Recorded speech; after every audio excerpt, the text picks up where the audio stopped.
നമസ്കാരം. മലയാളി വാർത്ത പ്ലസിലേക്ക് സ്വാഗതം. തങ്ങളെ തിരിച്ചടിക്കരുത് എന്ന് പറഞ്ഞുകൊണ്ടാണ് ഇറാൻ ഇസ്രയേലിലേക്ക് ആക്രമണം നടത്തിയത്. ഇറാന്റെ ഭാഗത്ത് നിന്ന് ഈ ആക്രമണം നടത്തുമ്പോൾ തന്നെ വലിയ പിഴവുകൾ സംഭവിച്ചിട്ടുണ്ട്. ലോകരാജ്യങ്ങൾ ഒന്നും തന്നെ ഇറാനെ പിന്തുണച്ച് ഈ ഘട്ടത്തിൽ രംഗത്തേക്ക് വരില്ല. പൂർണ്ണ പിന്തുണ ഇസ്രയേലിന് ലഭിക്കും. അതിന് ചില കാരണങ്ങളുണ്ട്. അതേക്കുറിച്ച് നമുക്ക് കൂടുതൽ ചോദിച്ചറിയാം. നമസ്കാരം. ഇപ്പോ ഇറാൻ ഒരു ഹിസ്ബുള്ളയെ സഹായിക്കുന്നതിന് വേണ്ടിയാണ് ഒരു ആക്രമണം നടത്തിയത്. എന്നാൽ അത് സ്വയം കുഴി തോണ്ടുന്നതിന് സമാനമായി പോയി. ചില പിഴവുകൾ സംഭവിച്ചിട്ടുണ്ട് ഇറാൻ. എന്താണ് ആ പിഴവുകൾ? അതിപ്പോ യഥാർത്ഥത്തിൽ സംഭവിച്ചിരിക്കുക എന്താണെന്ന് വെച്ച് കഴിഞ്ഞാൽ, ഹിസ്ബുള്ള ഒരു ശവക്കുഴി തോണ്ടി, ഇറാൻ അതിലങ്ങ് കയറി കടന്നു. ഇനി ഇസ്രയേലിന് ഒരൊറ്റ പണിയേ ഉള്ളൂ, ആ കുഴി അങ്ങ് വെട്ടിമൂടുക. ഈ രീതിയിലാണ് കാര്യങ്ങൾ മുന്നോട്ട് പോകുന്നത്. പ്രധാനമായിട്ടും ഇതിന് കാരണം എന്തുകൊണ്ടാണ് ഇങ്ങനെ പറഞ്ഞതെന്ന് വെക്കുകയാണെങ്കിൽ, ഇറാൻ ആക്രമിച്ചതിൽ തന്നെ ഇറാന് പറ്റിയ മണ്ടത്തരങ്ങളുണ്ട്. പ്രധാനമായിട്ടും പറ്റിയതെന്ന് വെച്ച് കഴിഞ്ഞാൽ, ഇറാൻ ആക്രമിച്ചത് ജനവാസ കേന്ദ്രങ്ങളെയാണ്. എന്ന് മാത്രമല്ല, ഈ ജനവാസ കേന്ദ്രങ്ങളെ ആക്രമിച്ചു എന്നതിനേക്കാൾ കൂടുതലായിട്ട് പറ്റിയ അബദ്ധം, ഞങ്ങൾ ആക്രമിക്കുന്നത് ജനവാസ കേന്ദ്രങ്ങളിലേക്കാണ് എന്ന് വിളിച്ചു പറയുക കൂടി ചെയ്തിട്ടുണ്ട്. അപ്പോൾ ശരിക്കും പറഞ്ഞു കഴിഞ്ഞാൽ, ഇസ്രയേലില് ഈ രാത്രി ജനങ്ങളെല്ലാവരും ഉറങ്ങിക്കിടക്കുമ്പോഴാണ് ഇസ്രയേലിലേക്ക് 181 മിസൈലുകൾ, അതും ബാലിസ്റ്റിക് മിസൈലുകൾ ഇറാൻ അയക്കുന്നത്. ഇങ്ങനെ അയക്കുമ്പോൾ തന്നെ അതിൽ തന്നെ വ്യക്തമാണ്, ഒരു ജനവാസ മേഖലയിലേക്ക് ഇത്രയും വലിയ ആയുധങ്ങൾ എറിയുക എന്ന് പറഞ്ഞു കഴിഞ്ഞാൽ അതാണ് ഏറ്റവും വലിയ യുദ്ധക്കുറ്റം. ഇത് തന്നെയാണ് ഇസ്രയേലിന് പറ്റിയ ഏറ്റവും വലിയ മണ്ടത്തരവും, അല്ലെ? എന്താന്ന് വെച്ച് കഴിഞ്ഞാൽ, ഇസ്രയേൽ ഇട്ടിട്ടുള്ള ഒരു ചൂണ്ടയായിരുന്നു. ഇസ്രയേലിന് ആവശ്യം ഇറാൻ ഈ ചൂണ്ടയിൽ കൊത്തണം എന്നുള്ളത് തന്നെയാണ്. ആദ്യം ഹനിയയുടെ രൂപത്തില്, പിന്നെ നസ്രല്ലയുടെ പേരിലെല്ലാം തന്നെ ഓരോ ചൂണ്ട ഇട്ട് കൊടുത്തു. കൃത്യമായി തന്നെ ഇറാൻ ഇതിൽ വന്ന് കൊത്തി. ഇങ്ങനെ കൊത്തിക്കഴിഞ്ഞാൽ ഇസ്രയേലിന് അറിയാം ഇറാൻ ചെയ്യാവുന്നത് ഇത് തന്നെയാണെന്ന്. ഹിസ്ബുള്ളയ്ക്ക് വേണ്ടിയാണ് ഈ ആക്രമണം നടത്തുന്നത്. കാരണം ഇത് കഴിഞ്ഞപ്പോൾ തന്നെ പെഷസ്കിയാൻ തന്നെ പറഞ്ഞിട്ടുള്ളത്, ഞങ്ങൾ ഈ ആക്രമണം അറിഞ്ഞിട്ടില്ല എന്നുള്ളതാണ്. എന്നുവെച്ചാൽ ഇറാന്റെ പ്രസിഡന്റ് അറിഞ്ഞിട്ടില്ല ഇത്തരത്തിൽ ഇറാൻ ഇസ്രയേലിലേക്ക് ഒരു ആക്രമണം നടത്തുന്നത്. അപ്പൊ അതിൽ തന്നെ ഒരു കാര്യം വ്യക്തമാണ്, ഒരു രാഷ്ട്രം ഒരിക്കലും ഇപ്പൊ ഇസ്രയേൽ എല്ലാ പ്രാവശ്യവും ഈ ആക്രമണം നടത്തുമ്പോൾ നമ്മളെല്ലാവരും തന്നെ, നമ്മൾ പല പ്രാവശ്യം വാർത്തകളിൽ തന്നെ പറഞ്ഞിട്ടുണ്ട്, ഇസ്രയേല് റോക്കറ്റുകളിലും അല്ലെങ്കിൽ മുകളിൽ കൂടെ ലഘുലേഖകൾ വിടുന്നു. അതുപോലെ തന്നെ ജനങ്ങളോട് ഉച്ചഭാഷയിൽ കൂടെ വിളിച്ചു പറയുന്നു, നിങ്ങൾ ഈ ജനവാസ കേന്ദ്രങ്ങളിൽ നിന്ന് നിങ്ങൾ ഇവിടെ നിന്ന് മുൻപോട്ട് പോകേണ്ടതാണ്, മാറിപ്പോകേണ്ടതാണ്, ഞങ്ങൾ ഇന്ന് ഇത്ര സമയം മുതൽ ഇവിടെ ബോംബ് വർഷിക്കും. പക്ഷേ ഒരു കാര്യം അത് പറയാനുള്ളത്, ഇസ്രയേൽ പലതവണ മുന്നറിയിപ്പുകൾ കൊടുക്കാറുണ്ട്, ഞങ്ങൾ ഇല്ലെങ്കിൽ തെക്കൻ ലെബനൻ ആക്രമിക്കാൻ പോകുന്നു, ഗാസ ആക്രമിക്കാൻ പോകുന്നു എന്നൊക്കെ ഇസ്രയേല് അവിടുത്തെ സിവിലിയൻസിനെ അറിയിച്ചുകൊണ്ട് ആണ് ആക്രമണം നടത്തുന്നത്. അതായത് ഞങ്ങൾ സിവിലിയൻസിനെ അല്ല ആക്രമിക്കാൻ ഉദ്ദേശിക്കുന്നത്, ഞങ്ങൾ ഭീകരരെ മാത്രമാണ് കൊന്നൊടുക്കാൻ ശ്രമിക്കുന്നത്, ഭീകരത ഇല്ലാതാക്കാനാണ് ഞങ്ങളുടെ നീക്കമെന്ന് ഇസ്രായേൽ പറഞ്ഞുകൊണ്ടാണ് പലയിടത്തും ആക്രമണം നടത്തുന്നത്. പക്ഷേ ഇവിടുത്തെ ഒരു പ്രശ്നം, സിവിലിയൻസ്, അതായത് ഗാസയിലാണെങ്കിൽ ലോകരാജ്യങ്ങളൊക്കെ തന്നെ, ഐക്യരാഷ്ട്രസഭയാണെങ്കിലും ഇസ്രയേലിനെ വിമർശിച്ചത് സിവിലിയൻസിനെ കൊന്നൊടുക്കി എന്ന കാരണത്തിലാണ്. അതായത് അഭയാർത്ഥി കേന്ദ്രങ്ങളിൽ ആക്രമണം നടത്തുന്നു, സ്കൂളുകളിൽ ആക്രമണം നടത്തുന്നു, കുട്ടികളുടെ കളിസ്ഥലങ്ങളിൽ ആക്രമണം നടത്തുന്നു, വീടുകൾക്ക് നേരെ ആക്രമണം നടത്തുന്നു. ഇതൊക്കെ ഒരു രാജ്യം ചെയ്യാൻ പാടില്ലാത്ത കാര്യങ്ങളാണ്. പക്ഷേ ഇസ്രയേൽ അതൊക്കെയാണ് ചെയ്തുകൊണ്ടിരിക്കുന്നത് എന്നുള്ള രീതിയിൽ വലിയ രീതിയിൽ ഐക്യരാഷ്ട്രസഭ വിമർശിച്ച പല ഘട്ടങ്ങൾ ഉണ്ടായിട്ടുണ്ട്. ഇപ്പോ പറയുന്നത് പോലെ തന്നെ ഫ്രഞ്ച് പ്രസിഡന്റ് ഇമാനുവൽ മാക്രോൺ ഇതിനു മുൻപ് തന്നെ പറഞ്ഞിരുന്നു, ഇത്തരത്തിലൊരു ആക്രമണം നടത്തരുത്, അത് തെറ്റാണ്, ഞങ്ങൾക്ക് ഇസ്രയേലിന്റെ കൂടെ നിൽക്കാൻ കഴിയില്ല എന്നും ഫ്രാൻസ് നിലപാടെടുത്തതാണ്. പക്ഷേ ഇവിടെയാണ് ഈ ഹമാസ് അല്ലെങ്കിൽ ഹിസ്ബുള്ള, ഹൂതികളുടെ ഒരു നീക്കം നമ്മൾ ശ്രദ്ധിക്കേണ്ടത്. ഇവർ സിവിലിയൻസിനെ ഒരു ഉപകരണമാക്കി മാറ്റുകയാണ്. ഇപ്പോൾ ഇസ്രയേൽ പറയുന്നു, നിങ്ങൾ ഇവിടെ നിന്ന് ഒഴിഞ്ഞു പോകരുത് എന്ന് പറയുന്നു. പക്ഷേ അവിടെ ഹമാസ് അല്ലെങ്കിൽ ഹിസ്ബുള്ള, ഹൂതികളൊക്കെ തന്നെ അവിടുത്തെ ജനങ്ങളോട് പറയുന്നത്, ഇത് ഇസ്രയേൽ നടത്താൻ പോകുന്നത് വംശീയ ഉന്മൂലനമാണ്, അല്ലെങ്കിൽ ഒരു കൂട്ടപലായനത്തിനാണ് ഇവർ നീക്കം നടത്തുന്നത്. അതുകൊണ്ട് തന്നെ നിങ്ങളുടെ വീടുകളിൽ നിന്ന്, നിങ്ങളുടെ സ്ഥലങ്ങളിൽ നിന്ന് ഒരു രീതിയിലും എവിടേക്കും മാറരുത് എന്നുള്ള ഒരു സന്ദേശമാണ് ഈ ഭീകര സംഘടനകളുടെ നേതാക്കൾ കൊടുക്കുന്നത്. അതെന്തുകൊണ്ടാണെന്നറിയോ പ്രശോഭ? അവരങ്ങനെ പറയുന്നത്, ഈ ജനങ്ങളെ അവർക്കിവിടെ വേണം. കാരണം ഈ ജനങ്ങൾ ഉണ്ടെങ്കിൽ മാത്രമേ ഭീകരർക്ക്, ഈ ഹൂതികൾക്കായാലും ഹിസ്ബുള്ളക്കായാലും ഹമാസിനായാലും ഇവരെല്ലാവരുടെയും ഒളിത്താവളങ്ങളിൽ ഇരിക്കുന്നത് ഈ ജനവാസ കേന്ദ്രങ്ങളുടെ തൊട്ട് താഴെ തന്നെയാണ്. അപ്പൊ ഇവരെല്ലാവരും ഇവിടുന്ന് ഒഴിഞ്ഞു പോയി കഴിഞ്ഞാൽ പിന്നെ തീർച്ചയായിട്ടും അവിടെ ഇവര് ബോംബിടും. അങ്ങനെ ബോംബിട്ട് കഴിഞ്ഞിട്ടുണ്ടെങ്കിൽ ഇവരുടെ തുരങ്കങ്ങളെല്ലാം നശിപ്പിക്കുമെന്നറിയാം. അപ്പൊ ഇവരെ അതിൽ നിന്നും മാക്സിമം പിന്തിരിപ്പിക്കുക എന്നുള്ളത് തന്നെയായിരുന്നു ഹിസ്ബുള്ളയുടെയും ഹമാസിന്റെയും എല്ലാം യുദ്ധതന്ത്രമായിട്ടുണ്ടായിരുന്നത്. പക്ഷെ ഇറാന്റെ കേസിൽ വന്നപ്പോ അങ്ങനെയല്ല. കാരണം അവിടെ ആക്രമിക്കുന്നത് ഒരു രാഷ്ട്രമല്ല, അവിടെ ആക്രമിക്കുന്നതും ഈ പെഷസ്കിയൻ ഉൾപ്പെടെ ഞാനിതൊന്നും അറിഞ്ഞില്ല എന്ന് പറയുമ്പോഴ്, അല്ലെങ്കിൽ അവരുടെ പരമോന്നത നേതാവ് അവിടെ ഇല്ല എന്ന് പറയുമ്പോഴ്, അപ്പൊ പിന്നെ ആക്രമിച്ചത് ആരാണ്? വ്യക്തമല്ലേ? അല്ല, പക്ഷേ പരമോന്നത നേതാവ് ആയതുള്ള ഖമനേയി അറിയാതെ ഒരു നീക്കം നടന്നു എന്ന് നമുക്ക് പറയാൻ കഴിയില്ല. കാരണം ഇപ്പോൾ ഹിസ്ബുള്ളയ്ക്ക് വേണ്ടി തന്നെയാണ് ഇറാൻ ആക്രമണം നടത്തിയത്. തൊട്ടു പിന്നാലെ ഇപ്പോൾ വലിയ രീതിയിൽ ഇസ്രയേൽ തിരിച്ചടി നൽകും എന്നുള്ള ഒരു ഘട്ടം വന്നു നിൽക്കുന്ന സമയത്താണ് ഇറാൻ പ്രസിഡന്റ് മസൂദ് പെസഷ്കിയാൻ പറയുന്നത്, ഞാൻ അറിഞ്ഞില്ല, ഞാൻ അറിയാതെയാണ് ഇത്തരത്തിലൊരു ആക്രമണം നടക്കുന്നത് എന്ന് പറയുമ്പോൾ ഒരു പാവ സർക്കാരാണ് ഇപ്പോൾ ഇറാനിലുള്ളത്. അതിന്റെ കൂടെ തന്നെ ഒന്നുകൂടി പറയുന്നുണ്ട്, ഇനി ഞങ്ങളെ ആക്രമിക്കല്ലേ എന്ന്. ഞങ്ങളിപ്പോ ഇങ്ങോട്ട് തന്നതിനൊന്ന് അടിച്ചെന്നേ ഉള്ളൂ, ഇനി ഞങ്ങളെ ആക്രമിക്കരുതെന്ന് എന്നിട്ട് കൈകൂപ്പിയിരിക്കുകയാണ്. അപ്പോൾ അതായത് ഇറാൻ പ്രസിഡന്റ് ഇതൊന്നും അറിയുന്നില്ല. ഇപ്പോൾ ഒളിവിലാണ് പരമോന്നത നേതാവായിട്ടുള്ള ഖമനേയി. പക്ഷേ ഖമനേയും ഹിസ്ബുള്ളയും തന്നെ കൃത്യമായ നീക്കങ്ങൾ നടത്തിക്കൊണ്ടാണ് ഈ ആക്രമണം നടത്തുന്നത്. പ്രസിഡന്റിന് ഒരു രീതിയിലുമുള്ള റോള് ഇറാനിൽ ഇല്ല എന്നുള്ളത് ഈ ഒരു കാര്യം കൊണ്ട് തന്നെ വ്യക്തമാകുകയാണ്. നമുക്കറിയാം, ഇബ്രാഹിം റൈസി കൊല്ലപ്പെടുന്ന ഒരു സമയം. ഇബ്രാഹിം റൈസി കൊല്ലപ്പെട്ട സമയത്ത് ഇതിന് ശേഷം പ്രസിഡന്റ് തെരഞ്ഞെടുപ്പ് നടക്കുന്നു. തെരഞ്ഞെടുപ്പ് നടക്കുന്ന ഘട്ടങ്ങളിലൊക്കെ തന്നെ അടുത്ത ഒരു ഇബ്രാഹിം റൈസിയാണ് ഖമനേയി സ്വപ്നം കാണുന്നത്. അതിന് കാരണം ഖമേനി എന്താണോ ചിന്തിക്കുന്നത് അത് നടപ്പിലാക്കുന്ന ഒരാളായിരുന്നു ഇബ്രാഹിം റൈസി. പക്ഷെ ഇപ്പൊ അദ്ദേഹം പോലും ഇല്ല. അതിലേക്കാണ് പറഞ്ഞു വരുന്നത്. അപ്പോൾ അതിനൊരു പകരക്കാരനെ മാത്രമാണ് ഖമേനിക്ക് വേണ്ടിയിരുന്നത്. താൻ ഇബ്രാഹിം റൈസി ഉണ്ടായിരുന്ന കാലത്ത് പല ആണവ പരീക്ഷണങ്ങളും നടന്നിരുന്നു. അതൊക്കെ പാതി വഴിയിൽ ഇപ്പോഴും കിടക്കുകയാണ്. ഇബ്രാഹിം റൈസി കൊല്ലപ്പെട്ടതിന് ശേഷം, അതായത് പുതിയ പ്രസിഡന്റ് വരുന്നതിന് തൊട്ടു മുൻപ് തന്നെ ഖമേനി പറഞ്ഞത്, റൈസി എന്തൊക്കെ ബാക്കി വെച്ചിരുന്നോ അതൊക്കെ ഞങ്ങൾ നടപ്പിലാക്കും എന്നാണ് പറഞ്ഞിട്ടുള്ളത്.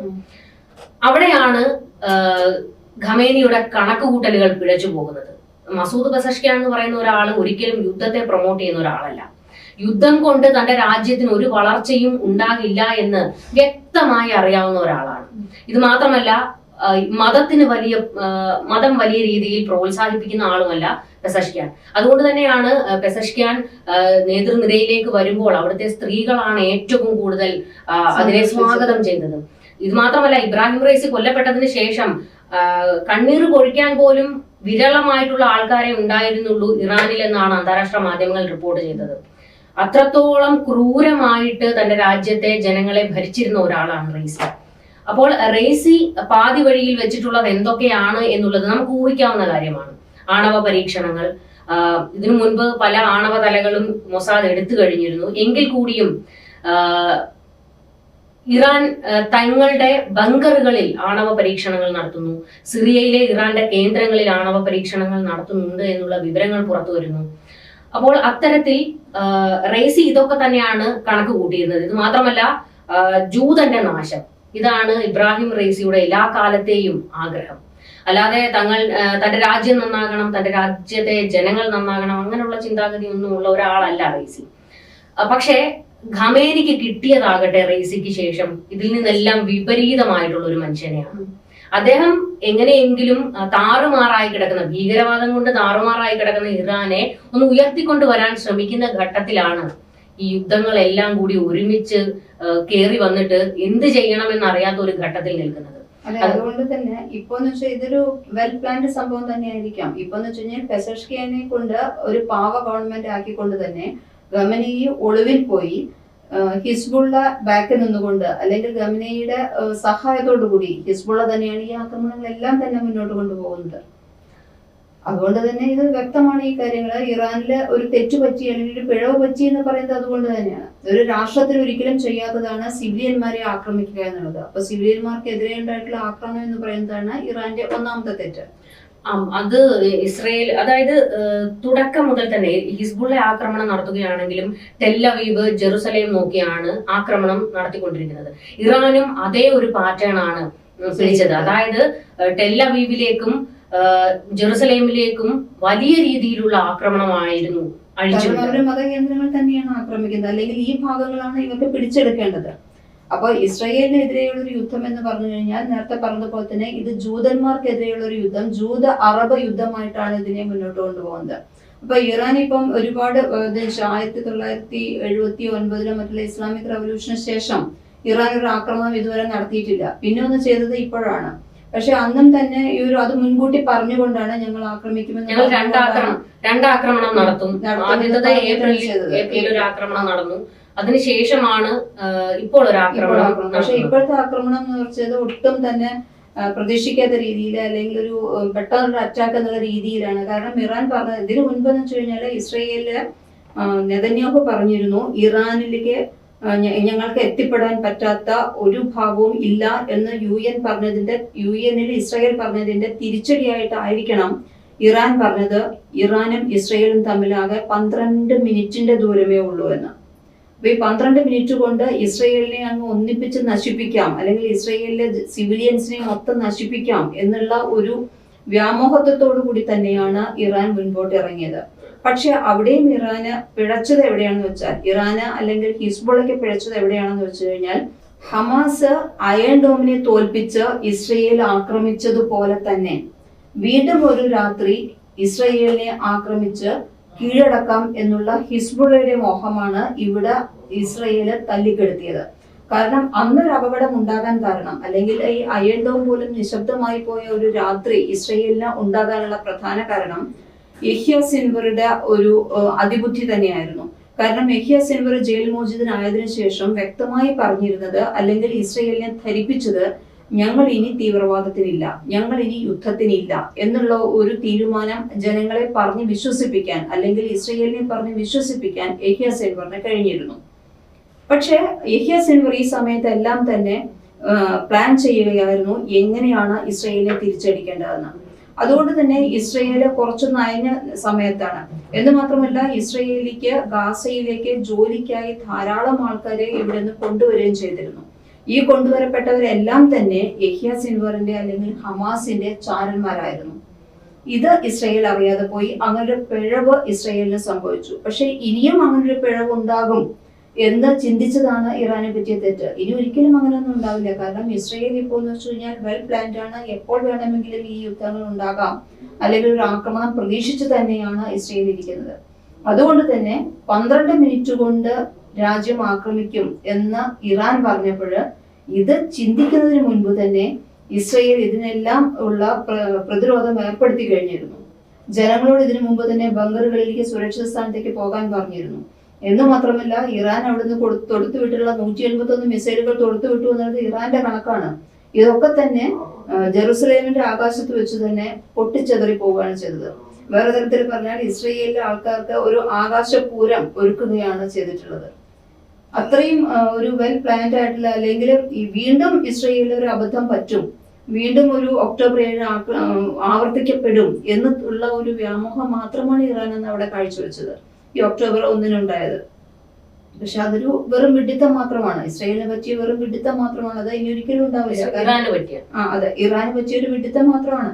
കാരണം ഇനിയൊരു ആക്രമണത്തിന് എന്തായാലും ഇറാൻ ഒരു ബാല്യം ഇല്ലാത്ത വിധം തന്നെ അടിച്ചൊതുക്കുന്നതിന് ഇസ്രയേലിന് സാധിക്കും. അതിനുവേണ്ടിയാണ് ഇപ്പൊ ആണവ കേന്ദ്രങ്ങൾ ആക്രമിക്കാൻ ആദ്യം ഒരു ഇത് പറഞ്ഞിരുന്നു, ഓയിൽ പ്ലാന്റുകൾ ആക്രമിക്കാനുള്ളത് പറഞ്ഞിരുന്നു. അപ്പൊ ഇറാൻ ഇനി പിടിച്ചു നിൽക്കാൻ ഈ ഓയിൽ പ്ലാന്റുകളൊക്കെ ആക്രമിക്കുന്ന ഒരു ഘട്ടത്തിലേക്ക് എത്തുമ്പോഴത്തേക്ക്, അതായത് ഇറാനെ സാമ്പത്തികമായി തന്നെ തച്ച് തകർക്കുക എന്നുള്ള ഒരു നീക്കമാണ് അതിലൂടെ ഇസ്രയേല് കണക്ക് കൂട്ടുന്നത്.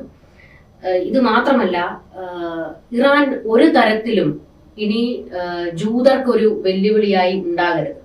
ഇറാൻ എന്നല്ല, അറബുകൾ എന്ന് പറഞ്ഞിട്ടുണ്ട്. അറബ് ഭീകരവാദം തകർക്കുക അതായത് ഇസ്രയേൽ പറയുന്നുള്ളൂ.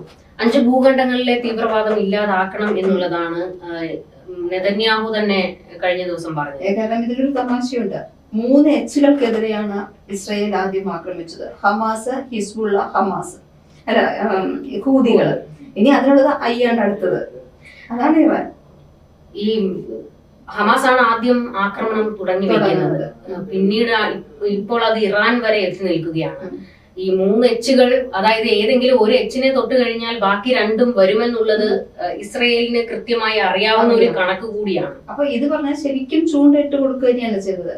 ഹമാസ് ആക്രമിച്ചു. ഹമാസിനെ പറ്റി ആക്രമണം ശരിക്കും പറഞ്ഞാൽ ഇസ്രയേലിന് പറ്റിയിട്ടുള്ള ഒരു പിഴവ് തന്നെയായിരുന്നു.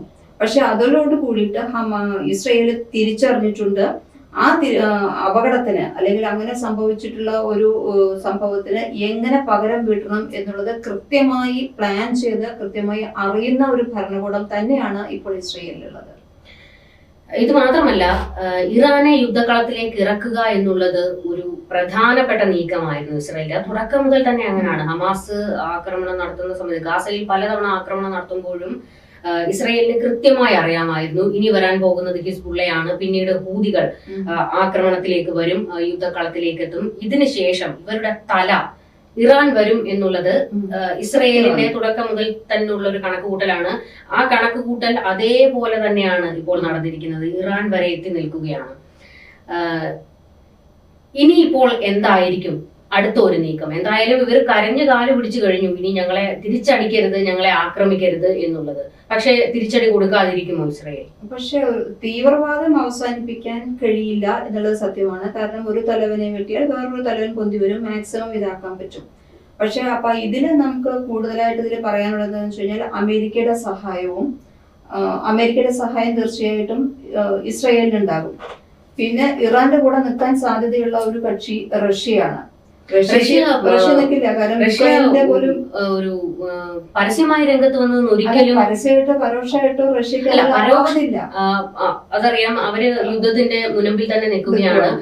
റഷ്യ ആ ഒരു വിവരം കൂടി പറയാനുണ്ട്. അതായത് ഒരു ചെറിയ രാജ്യം, ഞങ്ങൾ ഒരാഴ്ചക്കുള്ളിൽ ഒരു രാജ്യം പിടിക്കുമെന്ന് പറഞ്ഞുകൊണ്ടാണ് യുക്രൈനിലോട്ട് ആക്രമണം തുടങ്ങിയത്. പക്ഷേ റഷ്യയെ പോലും ഞെട്ടിച്ചുകൊണ്ട്, തന്നെ വെല്ലാൻ ആരുമില്ല എന്ന് സ്വയം പറയുന്ന പുടിനെ പോലും ഞെട്ടിച്ചുകൊണ്ടുള്ള ആക്രമണങ്ങളാണ് യുക്രൈൻ നടത്തിവെക്കുന്നത്. അതുകൊണ്ട് തന്നെ റഷ്യ ആ ഒരു ഭാഗത്ത് അനങ്ങാതെ മിണ്ടാതിരിക്കും. ഇപ്പോൾ ഒരു മിസൈൽ ഹൂതികൾക്ക് കൊടുക്കുന്നതുമായി ബന്ധപ്പെട്ട ഒരു കരാറുണ്ടായിരുന്നു. പക്ഷേ ടെഹ്റാനിൽ അതിനെ കുറിച്ചുള്ള ചർച്ചകളൊക്കെ നടന്നിരുന്നു. പിന്നീട് റഷ്യ അതേക്കുറിച്ച് ഒരു അക്ഷരം മിണ്ടിയില്ല. അതായത് യുദ്ധം നടന്നുകൊണ്ടിരിക്കുന്ന സമയത്താണ് ഹൂതികൾക്ക് മിസൈൽ കൊടുക്കണം, എത്രയും പെട്ടെന്ന് ആ കരാർ നടപ്പിലാക്കണം എന്ന് ഇറാൻ ആവശ്യപ്പെടുന്നത്. പക്ഷേ ഇതിന് ശേഷം മുങ്ങിയ റഷ്യയെ പിന്നെ ഇതുവരെ കണ്ടിട്ടില്ല. കാരണം അവർക്ക് യുദ്ധം പോയിട്ട് ഒന്ന് നിവർന്നു നിൽക്കാനുള്ള അവസരം ഇപ്പോൾ ഇല്ല എന്നുള്ളതും മറ്റൊരവസ്ഥയാണ്. ഇതിനകത്തിൽ വേറൊരു കാര്യം കൂടെ പറയാനുണ്ട്. ഇന്നിപ്പോൾ വന്ന ഒരു വാർത്തയുണ്ട്, ഏറ്റവും പ്രധാനപ്പെട്ട ഒരു വാർത്തയാണ്. അതായത് ഹസൻ നസറുള്ള കൊല്ലപ്പെടുന്നതിന്റെ തലേ ദിവസം ലെബനൻ മന്ത്രി വ്യക്തമാക്കിയ ഒരു വിഷയമാണ്. അദ്ദേഹം അന്താരാഷ്ട്ര മാധ്യമത്തോട് വ്യക്തമാക്കിയതാണ്. അതായത് ഹിസ്ബുള്ള വെടിനിർത്തൽ കരാറിന് സമ്മതം മൂളിയിരുന്നു. അതിന് ഹസൻ നസറുള്ള തയ്യാറായിരുന്നു. ഇതുമായി ബന്ധപ്പെട്ട് ഫ്രാൻസും അമേരിക്കയും തമ്മിൽ ചർച്ചകൾ നടത്തുന്നു. ഇതിനുശേഷം ഫ്രാൻസും അമേരിക്കയും ഹിസ്ബുള്ള തലവനോട് ഇക്കാര്യങ്ങൾ വ്യക്തമാക്കുന്നു. ലെബനനുമായിട്ട് ബന്ധപ്പെട്ട് ചർച്ചകൾ നടത്തുന്നു. അങ്ങനെയാണ് ഹിസ്ബുള്ള ഈ വെടിനിർത്തൽ കരാറിന് സമ്മതിക്കാം, ഉടൻ തന്നെ വെടിനിർത്തൽ വേണം എന്ന് പറഞ്ഞ് ഒരു ചർച്ച വരുന്നു. ഇസ്രയേലുമായി അമേരിക്ക ഈ വിഷയം ചർച്ച ചെയ്യുന്നു. അങ്ങനെ ഇസ്രയേലും ഇതിന് തയ്യാറാകുന്നു. അതായത് ബെഞ്ചമിൻ നെതന്യാഹു പറയുന്നു, ഓക്കെ ഞങ്ങൾ തയ്യാറാണ് എന്ന് പറയുന്നു. അങ്ങനെ ഒരു അടിയന്തര യോഗം ബങ്കറിനുള്ളിൽ നടക്കുകയാണ് ലെബനനിൽ. പിറ്റേ ദിവസം, അതായത് നസറുള്ള കൊല്ലപ്പെടുന്നതിന്റെ തലേ ദിവസമാണ് ഈ സംഭവങ്ങൾ നടക്കുന്നത്. പക്ഷേ പിറ്റേ ദിവസം നസറുള്ള കൊല്ലപ്പെടുകയാണ് ചെയ്തത്. അതായത് ഇവിടെ ഇസ്രയേൽ ഒരു ബുദ്ധിപരമായ മറ്റൊരു നീക്കം കൂടിയാണ് നടത്തിയിരിക്കുന്നത്. ചിലപ്പോ എല്ലാവരും ചോദിക്കാം, പിന്നിൽ നിന്ന് കുത്തുന്ന ഒരു നടപടിയല്ലേ ആ കാണിച്ചതെന്ന്. അതായത് മഹാഭാരതത്തിലും ഉണ്ടായിട്ടുള്ളത് അങ്ങനെ പറയുകയാണെങ്കിൽ, കാരണം ഇതൊരു യുദ്ധതന്ത്രം മാത്രമാണ്. കാരണം ഈ പറഞ്ഞതുപോലെ ഇതിലേക്ക് എത്തിക്കുക. ഇസ്രയേൽ കണക്ക് കൂട്ടിയത് ഇതാണ്, എന്തായാലും വെടിനിർത്തൽ കരാറിന് ഞങ്ങൾ സമ്മതിക്കുമ്പോൾ ഉറപ്പായും ഹിസ്ബുള്ളയുടെ തലവനും മറ്റു നേതാക്കളും എല്ലാവരും തന്നെ അടിയന്തര യോഗം ചേരും എന്നുള്ളത് ഇസ്രയേൽ കണക്ക് കൂട്ടിയിട്ടുണ്ട്.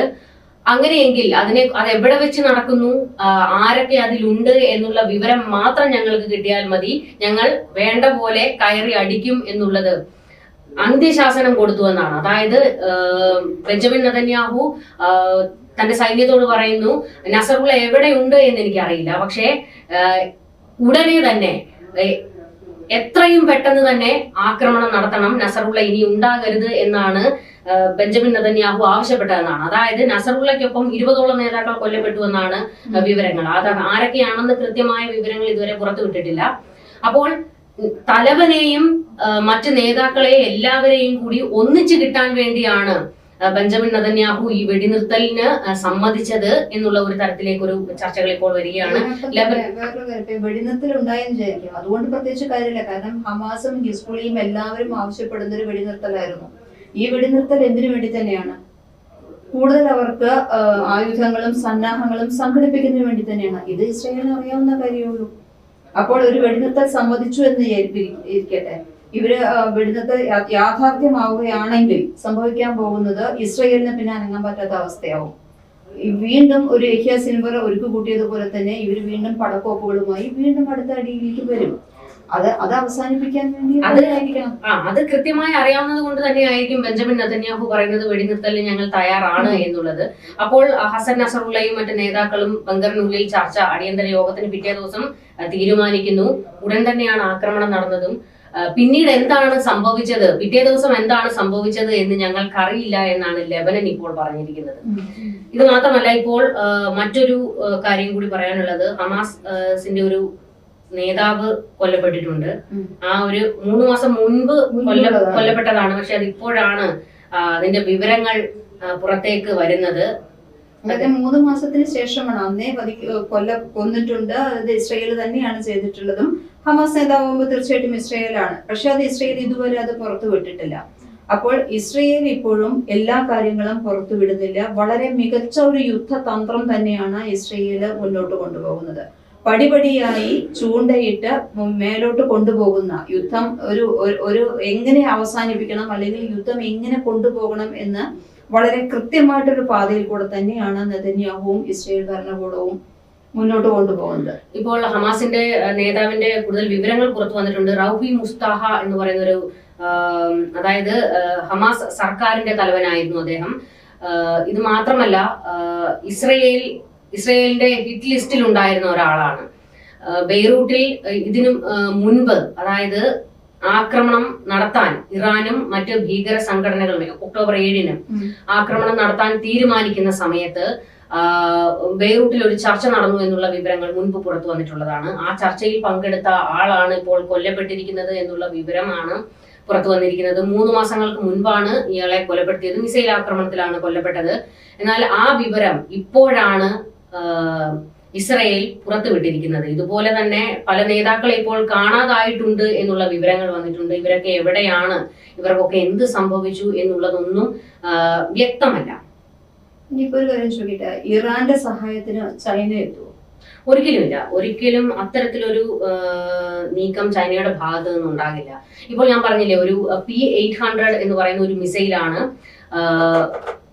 ഹൂതികൾക്ക് കൊടുക്കുന്നതിന് വേണ്ടിയിട്ട് ഒരു ചർച്ച നടന്നത്. ഈ ചർച്ചയിൽ ഇതിനു മുൻപ് ചൈനയും ഉണ്ടായിരുന്നു എന്നുള്ളതാണ് ഇതിൽ ശ്രദ്ധേയമായ ഒരു കാര്യം.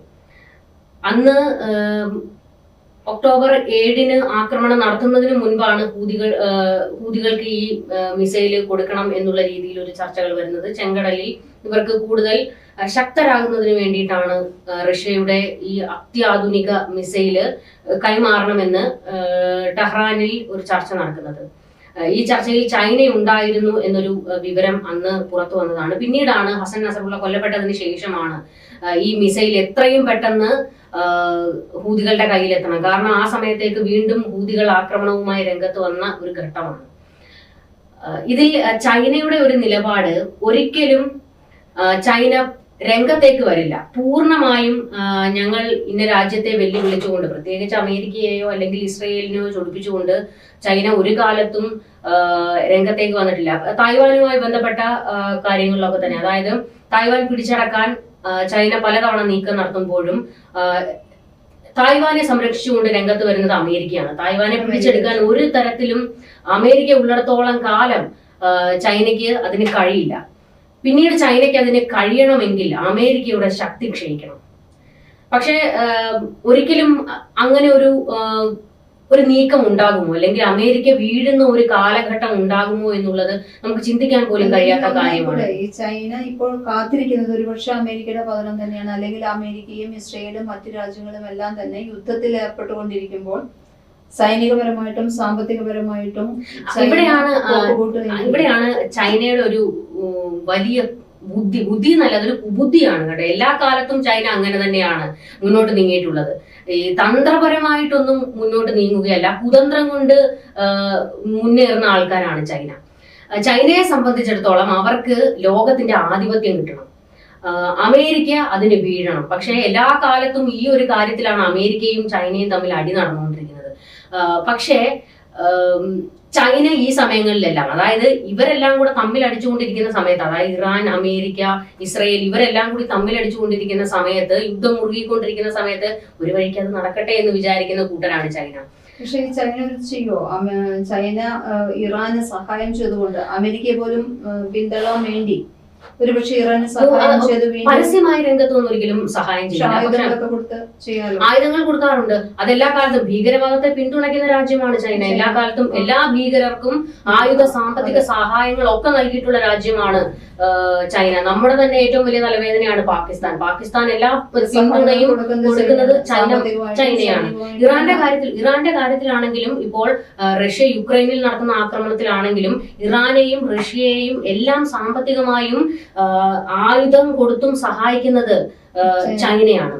ചൈനയ്ക്ക് ഒരു യുദ്ധത്തിന് താല്പര്യമില്ല. ചൈനയ്ക്ക് സാമ്പത്തികമായി വളരണം എന്നുള്ളതാണ് അവരുടെ എല്ലാ കാലത്തെയും ആവശ്യം. ഒരു യുദ്ധം നടന്നു പോയി കഴിഞ്ഞാൽ നൂറ്റാണ്ടുകൾ പിറകിലേക്കാണ് ഒരു രാജ്യം പോകുന്നത്. പിന്നീട് അവിടുത്തെ ഇൻഫ്രാസ്ട്രക്ചറുകൾ തകർന്നടിഞ്ഞു പോകുന്നു. ഇതെല്ലാം വീണ്ടും ഉയർത്തിക്കൊണ്ടുവരാൻ കാലങ്ങളുടെ എഫേർട്ട് വേണ്ടി വരും. പക്ഷേ ചൈനയ്ക്ക് ഇത് കൃത്യമായി അറിയാവുന്നതുകൊണ്ട് ചൈന ഇതിലൊന്നും ഉൾപ്പെടാതെ മൗനം പാലിച്ച് മുന്നോട്ട് പോകും. പക്ഷെ ഒരു അടിയിലൂടെ ഇവരെ എല്ലാം അതായത് ഭീകര രാജ്യങ്ങളെ എല്ലാം സഹായിക്കുകയും ചൈന ചെയ്യും. അതുകൊണ്ട് ഈ ഒരു യുദ്ധത്തോടു കൂടി അമേരിക്ക എങ്ങനെയും ഒന്ന് വീണ് കിട്ടിക്കഴിഞ്ഞാൽ പിന്നീടുള്ള ചൈനയുടെ നീക്കം അതായിരിക്കും. അതായത് അമേരിക്കയേക്കാൾ വലിയ ഒരു സാമ്പത്തിക ശക്തിയായിട്ട് മാറിക്കൊണ്ടിരിക്കുകയാണ് ചൈന. ലോകം മനസ്സിലാക്കേണ്ട ഒരു കാര്യമാണ് അത്. ഒരു കണക്കിന് പറഞ്ഞു കഴിഞ്ഞാൽ അതൊരു വലിയ ലോകം നേരിടാൻ പോകുന്ന വലിയൊരു പ്രതിസന്ധി കൂടിയാണ്. ചൈന ഈ സമ്പത്തെല്ലാം ഉണ്ടാക്കുന്നതിൽ ഒരു പ്രധാനപ്പെട്ട ഘടകം, അതായത് സാമ്പത്തികമായി മോശമായി നിൽക്കുന്ന രാജ്യങ്ങളെ അവർക്ക് എല്ലാ രീതിയിലും സഹായം ചെയ്തുകൊണ്ട് പിന്നീട് അവിടെ കടന്നു കയറുന്ന ഒരു നീക്കമാണ് ചൈന നടത്തുന്നത്. കടക്കണിയിൽ വീഴ്ത്തി അതിനെ പിടിച്ചെടുക്കുക എന്നുള്ള, നമ്മുടെ സാധാരണ ഭാഷയിൽ പറഞ്ഞാൽ പലിശക്കാരി ചെയ്യുന്ന അതേ സംഭവം തന്നെ. ആദ്യം പൈസ കൊടുക്കും, പിന്നെ അതിന്റെ പലിശ പറഞ്ഞു മുതൽ മൊത്തം വലിച്ചെടുക്കുന്ന ഒരു സ്വഭാവമാണ് ചൈനയ്ക്കുള്ളത്. പക്ഷെ ഇത് നമുക്ക് വീണ്ടും ഇസ്രായേലിലേക്ക് തന്നെ തിരിച്ചു വരേണ്ടതുണ്ട്. ഓക്കെ, ഇനിയിപ്പോൾ ഇസ്രായേൽ എന്തായാലും ഇറാന് ഇക്കാര്യത്തിൽ തിരിച്ചടി കൊടുക്കും എന്നുള്ളത് ഉറപ്പാണ്. പക്ഷെ അത് ഏത് രീതിയിലായിരിക്കും, എന്ത് മാർഗത്തിലായിരിക്കും എന്നുള്ളതാണ് ഇറാനെ പോലും കുഴപ്പിക്കുന്നത്. അതുകൊണ്ട് തന്നെയാണ് ആക്രമണം നടന്നതിന് തൊട്ടു പിന്നാലെ തന്നെ ഇറാൻ പ്രസിഡന്റ് വന്ന് പറഞ്ഞത് തിരിച്ചടിക്കരുത്, എനിക്ക് ഇതിൽ ഒരു പങ്കുമില്ല എന്ന് ഇറാൻ പ്രസിഡന്റിന് പറയേണ്ടി വന്ന ഒരു രാഷ്ട്രത്തിന് അങ്ങനെ ഒരു ഗതികേട് വരുന്നു എന്നുള്ളത് തന്നെ ഏറ്റവും വലിയ തോൽവിയാണ്. ഇറാൻ സത്യം പറഞ്ഞു കഴിഞ്ഞാൽ ഇറാൻ തോറ്റു കഴിഞ്ഞു. ഇനിയിപ്പോ ഇറാൻ യുദ്ധത്തിന്റെ അവസാനം എന്ത് എന്നൊരു ചോദ്യത്തിന് സത്യം പറഞ്ഞാൽ ഇനി പ്രസക്തിയില്ല. കാരണം ഒരു പ്രസിഡന്റ് തന്നെ വന്നിട്ട് പറയാണ് ഞാൻ അറിഞ്ഞിട്ടല്ല ഈ യുദ്ധം ചെയ്തതെന്ന്. രണ്ടാമത് അവർ തന്നെ പറയുന്നു ഇനി ഞങ്ങളെ തിരിച്ചടിക്കരുതെന്ന്. എന്ന് പറഞ്ഞാൽ അവർ തോൽവി സമ്മതിച്ചു കഴിഞ്ഞു. പക്ഷെ ഇതുകൊണ്ട് ഇസ്രയേൽ നിർത്തുവോ? കാരണം ഇസ്രയേലിന്റെ എന്താണ് ഇസ്രയേലിന്റെ ഉദ്ദേശം എന്നുള്ളത് നടന്നിട്ടില്ല. ചൂണ്ട ഇട്ടുകൊടുത്തു, ആ ചൂണ്ടയിൽ ഇറാൻ കൊത്തിക്കഴിഞ്ഞു. ഇനി ഇസ്രയേലിന്റെ നീക്കം എന്ത് തന്നെയായിരിക്കും? എങ്ങനെയും തീവ്രവാദം അത് പക്ഷെ ഒരിക്കലും പോസിബിൾ ആയിട്ടുള്ള ഒരു കാര്യമല്ല. തീവ്രവാദം എങ്ങനെയാണ് അത് ഇല്ലാതാക്കാൻ പറ്റുക? നമുക്കിപ്പോ പറയാം, ഒരു തലവൻ പോയി കഴിഞ്ഞാൽ അടുത്തൊരു തലവൻ വരും. നമ്മൾ എത്രയോ ഇതിപ്പോ കണ്ടതാണ്. ഹമാസിന്റെ ഒരു തലവനെ കൊല്ലുന്നു, ഉടൻ തന്നെ അടുത്തൊരാളെ പ്രഖ്യാപിക്കുന്നു. ഹിസ്ബുള്ള ആണെങ്കിലും അങ്ങനെ തന്നെ, നസറുള്ള വീഴുന്നു, തൊട്ടടുത്ത നിമിഷം തന്നെ അടുത്ത ആളെ പ്രഖ്യാപിക്കുന്നു. ഈ ഒരു ആശയമാണ് ഇല്ലാതാകേണ്ടത്. അതിനുവേണ്ടി എന്താണ് ചെയ്യാൻ കഴിയുക എന്നുള്ളത് ആർക്കും അറിയത്തില്ല. എങ്ങനെയാണ് ഈ ഒരു ആശയം, തീവ്രവാദം എന്ന ആശയം ഇല്ലാതാക്കാൻ കഴിയുക? പക്ഷെ ആ ഒരു ആശയം നമുക്ക് അവസാനിപ്പിച്ചേ പറ്റുള്ളൂ. കാരണം തീവ്രവാദം എന്നുള്ളത് നമുക്ക് മുന്നോട്ട് കൊണ്ടുപോകാൻ അല്ലെങ്കിൽ അതിനെ ഒരു തരത്തിലും പ്രോത്സാഹിപ്പിക്കാൻ നമുക്ക് സാധിക്കില്ല. തീവ്രവാദം അവസാനിപ്പിക്കണം. ഇത് എല്ലാ രാജ്യങ്ങളും എല്ലാ ഗവൺമെന്റുകളും പറയുന്ന കാര്യം തന്നെയാണ്. പക്ഷേ ഇതിനൊരു അവസാനം ഉണ്ടാകും. പക്ഷെ ഇതിനെയൊക്കെ പ്രോത്സാഹിപ്പിക്കുന്ന സമീപനവും ഈ രാഷ്ട്രങ്ങളുടെ ഭാഗത്ത് നിന്നുണ്ടായിട്ടുണ്ട് എന്നുള്ളതും മറ്റൊരു ചരിത്രമാണ്. തീർച്ചയായിട്ടും. കാരണം അമേരിക്ക ഉൾപ്പെടെ തീവ്രവാദം പ്രോത്സാഹിപ്പിച്ചിട്ടുണ്ട് എന്നുള്ളതും നമുക്ക് മറക്കാൻ കഴിയില്ല.